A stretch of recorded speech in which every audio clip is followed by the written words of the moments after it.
بسم الله الرحمن الرحیم. یو ځل بیا د محمد اویس پښتو ادب چینل ته هرکلی. پښتو ادب چینل کې مونږه د پښتو د شاعرانو باندې خبرې شروع کړې وې. دې نه مخکې د خوشحال بابا او د رحمان بابا په اړه باندې څه لږې ډېرې خبرې کړې وې. نن د پښتو د درېم استاد د خوشحال خان خټک او د رحمان بابا نه بعد چې کوم د پښتو درېم استاد ګڼلی شي خان عبدالحمید بابا، د هغه په ژوند باندې به څه لږې ډېرې خبرې کوو.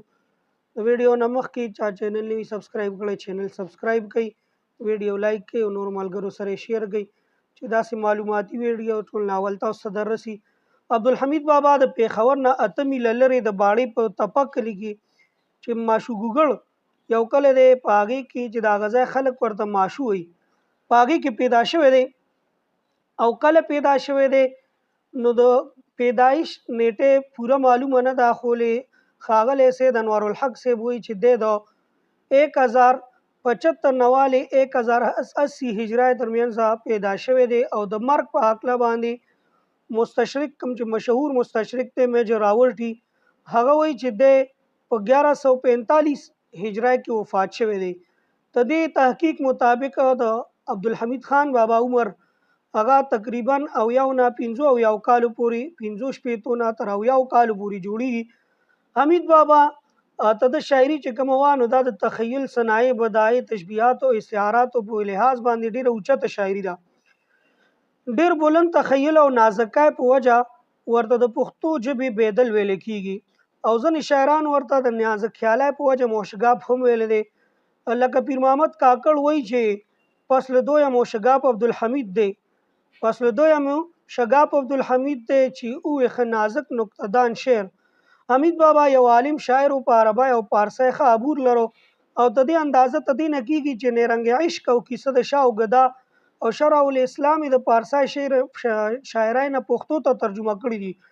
خپلې ژبې د شعر کتاب د خپلې بلې ژبې نه خپلې ژبې ته د شعر کتاب راوړل دا ډېر زیات ګران دي. ځکه که تاسو وګورئ نو کله چې مونږ عام یو کتاب د نثر یو کتاب هغه مونږ د بلې ژبې نه خپلې ژبې ته راوړو نو هغه شان نه راځي چې کوم هغه په خپل حقیقت کې وي. خو ولې عبدالحمید بابا د شاعرۍ کتابونه هغه داسې انداز باندې په داسې عالمانه او حاکمانه انداز باندې پښتو ژبې ته راوړلي دي چې د هغې پته هم نه لګي او انتهایي عالمانه طریقې باندې هغه په خپلې ژبې کې وردننه کړي دي. حمید بابا چې پښتو شاعرۍ کې کوم جدت پیدا کړی دی او د کوم سبق ابتدا یې کړې ده هغه د نازک خیالۍ، نادرو استعاراتو، تشبیهاتو او د پاره په ټوله پښتونخوا کې مشهور دی. او د ده نه پس ډېرو شاعرانو ته د په پل باندې پل ایښی دی او د ده د فکر مکتب کې سبق ویلی دی. د نمونې په توګه به زه دا ووایم چې بابا وایي چې د ګل رخو د دستار په تمنا کې د ګل رخو د دستار په تمنا کې لکه ګل په وینو سور دی زما دل. تاسو وګورئ دې شعر کې بابا چې دی نو تشبیه استعمال کړې ده، وایي ګل د زړه تشبیه د ګل وینو سوروالي سره چې دن ورکړې ده. بل ځای کې وایي چې ډېرو اوښکې مې صورت له درمه پرېوست، ډېرو اوښکې مې صورت له درمه پرېوست، زر به پرېوځي دا دیوال له ډېره نمه.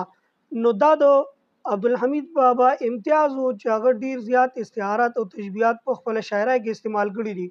د عبدالحمید بابا یو غزل تاسو ته ډالۍ کړو چې بابا وایي که هزار ځله په صبر او سکون شم، که هزار ځله په صبر او سکون شم، خو چې یار بسترګو ووینم مفتون شم.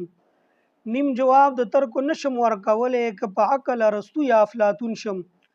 ځغلولي راپسې یار زنځیر د زلفو، ځغلوي راپسې یار زنځیر د زلفو چې د عشق په صحرا سر لکه مجنون شم.